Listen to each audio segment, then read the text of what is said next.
Fofinhos, quer dizer então que o que marca a formação de novas espécies é o isolamento reprodutivo. Sendo, moçada, que quando a gente fala isolamento reprodutivo, duas modalidades basicamente. Número 1, o isolamento pré-zigótico.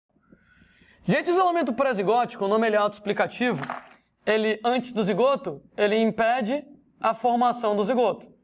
De alguma maneira, moçada, nem chega a ver a formação do zigoto. Lá vamos nós, que tem vários tipos de isolamento pré-zigótico, para a gente lembrar para vocês, é o caso do isolamento geográfico. No isolamento geográfico, duas espécies não podem cruzar, porque elas apresentam hábitats diferentes. Ora, pessoas, estava comentando que leão e tigre, em cativeiro, eles podem cruzar. Tá, tudo bem, o descendente é estéril, né? Mas eles podem cruzar em cativeiro. Né? Na natureza, entretanto, eles não cruzam, porque tigres vivem na Ásia, leões vivem na África, ou seja, isolamento, moçada, geográfico. Isolamento, moçada, ele vai poder ser sazonal ou estacional. Lembrando que o termo sazonal diz respeito à estação do ano, né? Nesse caso, você vai ter épocas de reprodução diferentes. Né? Um cara se reproduz na primavera, outro cara se reproduz no outono. Pronto, já não se encontram, né? Quando um tá afim, o outro não tá. Quando o outro tá afim, um não tá mais, né? A história de amor de muita gente, né? O menino gosta da menina, a menina nem aí. Quando a menina gosta do menino, ele já não quer mais. Ou seja, isolamento estacional. Né? A galera tá afim em épocas diferentes, né? Épocas de reprodução diferentes. Existe isolamento etológico ou comportamental.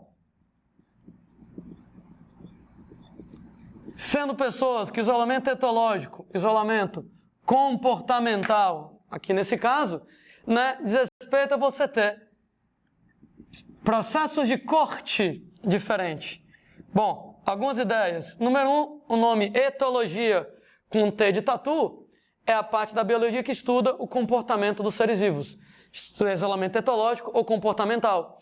E, moçada, o termo corte, cortejar, no português bem cearense, a gente chama de queixar, né? Em outros lugares o pessoal chama de chavecar, paquerar, né? Conquistar a moçada lá, o parceiro sexual. Pois é, gente, nesse caso lá, cortejar quer dizer conquistar o parceiro sexual. E várias espécies, moçada, apresentam determinados padrões de corte dentro da espécie. Maneira, moçada, de paquerar, né? O pavão, o macho, vai lá, abre aquele leque de penas que ele tem, faz uma espécie lá de dança do acasalamento para poder atrair a fêmea. Não apenas a fêmea está julgando as caudas do pavão, como se ele está dançando direito. Se o comportamento dele for muito esquisito, ela não quer saber dele, não. Né? Você tem, por exemplo, moçada, que espécies de aves, elas às vezes são muito parecidas e elas só não cruzam porque, moçada, o canto delas é diferente. Durante muito tempo se pensou que o canto da ave era para atrair o parceiro sexual. Hoje a gente sabe que é diferente. O canto é para demarcar o território. Em outras palavras, quando o galo canta lá de manhã, não é para chamar as galinhas, como algumas pessoas acham. É para avisar aos outros galos da região que aquele território é dele, que é ele que está mandando naquele território. Sendo que, indiretamente, acaba funcionando como atração sexual, né? Porque, por exemplo, tem um passarinho cantando aqui dizendo esse território é meu, tem outro passarinho cantando ali dizendo esse território é meu, e as fêmeas ficam escutando os passarinhos cantando, vão ver qual é o macho de melhor território e vão atrás do macho de melhor território. Nota que, na verdade, o macho não canta para a fêmea. O macho canta para os outros machos para avisar, opa, quem manda nessa bodega aqui sou eu. Quem manda nessa bagaça aqui sou eu. E a fêmea vê os machos de melhor território, interesseiras, né, nesse caso, mas tá, e vão atrás dos machos de melhor território. Fato é que, por mais que você tenha, por exemplo, um bem-te-vi cantando, e o território do bem-te-vi seja melhor do que o território de outro sabiá ali que está cantando, ora, o bem-te-vi só atrai bem-te-vi. O sabiá só atrai sabiá. Por mais que, por exemplo, lá o bem-te-vi tenha um território melhor do que um sabiá, a fêmea do bem-te-vi só vai atrás do bem-te-vi, ela vai lá perceber pelo canto. A fêmea do sabiá só vai atrás do sabiá, ela vai lá perceber pelo canto. É como se as aves falassem línguas diferentes. O canto é específico para a espécie. Ou seja, duas espécies de aves às vezes não cruzam porque o canto é diferente e uma não reconhece a outra. Né? O canto, a demarcação de território, que tem a ver com cortejar, mostrar, porra, meu território é foda, invista seus genes em mim, que eu valho a pena. Né? Então, nesse caso lá, a corte é diferente. Isolamento etológico, isolamento comportamental. Cuidado, que tem isolamento etológico com T de tatu e tem isolamento ecológico com C. Ora, no isolamento ecológico, você vai ter, moçada, nichos ecológicos diferentes. Bom, o termo nicho ecológico, ele vai ser explicado melhor nas aulas de ecologia, mas eu posso adiantar para vocês que hábitat é onde o cara mora, né? A gente costuma comparar o hábitat com o endereço, onde você mora. E nicho diz respeito, moçada, ao que o cara faz da vida. A gente costuma comparar o nicho com a profissão. Não gosto muito de comparar o nicho com profissão. Para mim, nicho é o currículo completo do cara.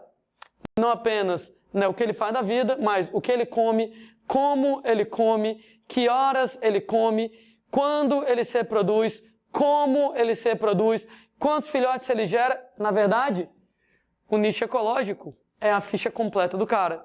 Eram, às vezes, duas espécies de rã que vivem na mesma árvore. Só que uma vive no chão e outra vive no alto da árvore. Gente, apesar de ser a mesma árvore, elas não se encontram às vezes. Uma está no chão, a outra está lá em cima. A de cima não quer descer, a de baixo não quer subir. Então elas têm nichos ecológicos diferentes. Não vou nem dizer que o hábitat é diferente. É a mesma floresta, é a mesma árvore. Mas, moçada, o comportamento ecológico é diferente. Um gosta de ver em cima, outro gosta de ver embaixo. Isso é suficiente para elas não se encontrarem e, nesse caso, elas não cruzarem. Até agora, todos esses casos que eu descrevi, a galera nem se encontra. A galera nem chega a se encontrar para cruzar. Mas, às vezes, a moçada se encontra e, ainda assim, não consegue cruzar. É o que acontece no isolamento anatômico ou mecânico. No isolamento anatômico, no isolamento mecânico, você vai ter tamanhos diferentes. No caso, gente, os órgãos sexuais têm um tamanho diferente e incompatível e simplesmente o cruzamento não é possível. Estava dando exemplo lá do pastor alemão e o poodle, que não podem cruzar. Entre eles, um isolamento anatômico, né? O pastor alemão é grande demais, o poodle é pequeno demais. Simplesmente, moçada, o cruzamento ele não vai ser possível, né? Se o pastor lá é muito grande, o poodle é muito pequenininho, isolamento anatômico ou mecânico. Às vezes, moçada, espécies diferentes, elas cruzam, no sentido lá do ato sexual em si. Nesse caso, moçada, espécies diferentes cruzam o ato sexual em si, e aí pessoas nessa situação, mesmo havendo ato sexual, pode ser, moçada, que o zigoto não se forme. Isolamento gamético. Na hipotética e nojenta situação de um ato sexual entre um humano e um não humano, gente, não vai nascer nada. Né? Por quê? Porque o óvulo humano só aceita a entrada do espermatozoide humano. Né? Você tem lá que o espermatozoide humano só consegue entrar no óvulo humano. Como é que você vai ter o isolamento gamético? É aquela história. O óvulo apresenta uma estrutura chamada de zona pelúcida. Lembra dela, gente? A zona pelúcida apresenta receptores específicos para espermatozoides, estou abreviando espermatozoide, para espermatozoides da mesma espécie. Então, mesmo se você tentasse colocar um óvulo humano com outra espécie, qual a espécie, moçada, mais parecida com a espécie humana, dentre todas que existem na natureza hoje? O chimpanzé. Se você pega um óvulo de chimpanzé e um espermatozoide humano, não adianta. O óvulo de chimpanzé não aceita espermatozoide humano. E o contrário, um óvulo humano e espermatozoide de chimpanzé, não acontece nada. Nesse caso, moçada, você tem que o óvulo humano não aceita o espermatozoide do chimpanzé. Por falar nisso, existe a possibilidade de produção de híbridos entre humanos e outras espécies? Não, né? Acabei de comentar que a espécie mais próxima da espécie humana é o chimpanzé. De todas as que existem hoje, a espécie evolutivamente mais próxima da gente é o chimpanzé. E ainda assim, ele é tão diferente que a zona pelúcida do óvulo não aceita o espermatozoide da outra espécie. Então, não é possível. Inclusive, lembrem que para você ter um híbrido, fruto do cruzamento entre espécies diferentes, mas do mesmo gênero. O homem, Homo sapiens, gênero Homo, chimpanzé, o nome dele é Pan, troglodites, né? Sendo que o gênero é Pan. Como o homem é do gênero Homo e o chimpanzé é do gênero Pan, gêneros diferentes, não dá para gerar híbridos, né? Eles são muito parecidos, ok, mas suficientemente diferentes para que você tenha o isolamento pré-zigótico. Entretanto, algumas espécies são tão parecidas que, gente, você não tem isolamento pré-zigótico, que chega nesse caso lá ao espermatozoide entrar no óvulo da outra espécie e conseguir fecundar, e aí forma um zigoto. Mas aí, isolamento pós-zigótico, o zigoto se forma, mas a linhagem está fadada ao insucesso. Então, isolamento pós-zigótico, o zigoto se forma, mas impede, de alguma maneira, o prosseguimento da linhagem. Como assim, Landim? Como assim impedir o prosseguimento da linhagem? Lá vamos nós, exemplos de isolamento pós-zigótico. Você tem a inviabilidade do híbrido. Ou seja, o híbrido, fruto do cruzamento entre espécies diferentes, ele é tão alterado que ele não sobrevive. Na maioria dos cruzamentos entre cães e lobos, acontece isso. Então, entre cães e lobos de tamanho parecido, não há isolamento anatômico, às vezes não há isolamento gamético, e o espermatozoide do cachorro entra no óvulo do lobo, ou vice-versa, forma um zigoto. Mas, gente, o bebê, o filhotinho, ele sai tão deformado que ele não sobrevive, o híbrido é inviável. Se ele sobrevive, ele é estéril, né? A esterilidade do híbrido.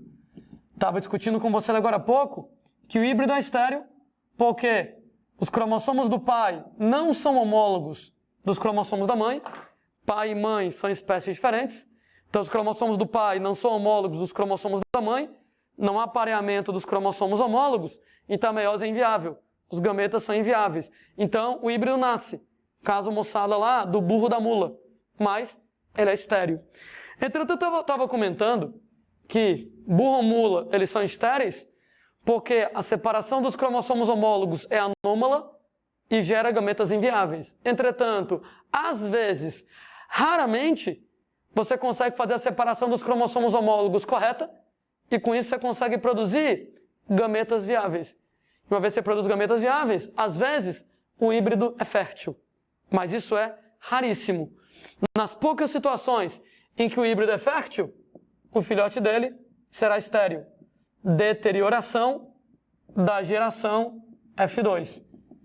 Nesse caso aqui, moçada, raramente, quando o híbrido é fértil, quando ele consegue a façanha de fazer a separação dos cromossomos homólogos, mesmo os cromossomos de pai e mãe não sendo equivalentes, mesmo com os cromossomos de pai e mãe sendo de espécies diferentes e não pareando, às vezes ele consegue fazer a separação dos cromossomos homólogos, por sorte, de maneira correta, e ele é fértil. Entretanto, quando o híbrido é fértil, seus filhotes, obrigatoriamente, são estéreis.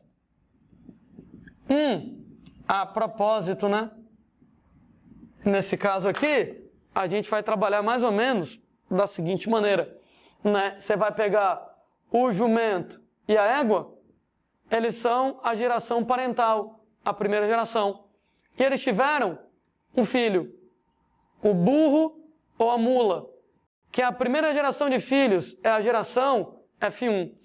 É muito difícil encontrar um burro fértil. É muito difícil encontrar uma mula fértil. Encontrar um burro fértil e uma mula fértil na mesma hora, no mesmo lugar, a fim de se pegar, é dificílimo, né? Então, normalmente, nas poucas situações em que o burro é fértil, ele costuma cruzar com uma égua, ou a mula fértil consegue cruzar com o jumento. Volto a dizer, encontrar um burro fértil já é difícil. Uma mula fértil já é difícil. Um burro fértil e uma mula fértil na mesma hora, no mesmo lugar, a fim de se pegar, é muito pouco provável. Daí quando cruza, normalmente é o burro com a égua, a mula com o jumento, e nasce os filhotinhos. Sendo moçada, geração parental, geração F1, geração F2. Por isso que o nome é deterioração da geração F2. É uma nomenclatura de genética. Os filhos do burro, os filhos da mula, serão obrigatoriamente estéreis. Então, notem bem que o híbrido é estéril. Raramente, ele é fértil. Então, tem casos em que o híbrido é fértil. Mas quando o híbrido é fértil, o filhote dele é estéril. Landinho, o que é mais bacana? O isolamento pré-zigótico ou isolamento pós-zigótico? Tem nem o que discutir. O pré-zigótico, ele é muito mais legal. Porque o isolamento pós-zigótico, você vai perder tempo cruzando, você vai desperdiçar o seu óvulo, você vai desperdiçar energia gerando um filhote, tomando conta de um filhote que não vai conseguir propagar os seus genes, que a linhagem dele está fadada ao insucesso. Então lembre que você existe para se reproduzir, você existe para poder propagar os seus genes, e nesse caso não faz sentido você gastar óvulos, gastar tempo, gastar energia, gerando um filhote que não vai sobreviver, ou vai ser estéril, ou vai ter filhotes estéreis, de maneira que seus genes não são propagados. Seria melhor você poupar energia. Seria melhor nem cruzar com outro cara sabendo que seu filho vai ser estéril, sabendo que seu filho não vai propagar os seus genes. Em outras palavras, o isolamento pré-zigótico ele é mais bacana porque ele representa uma economia de energia.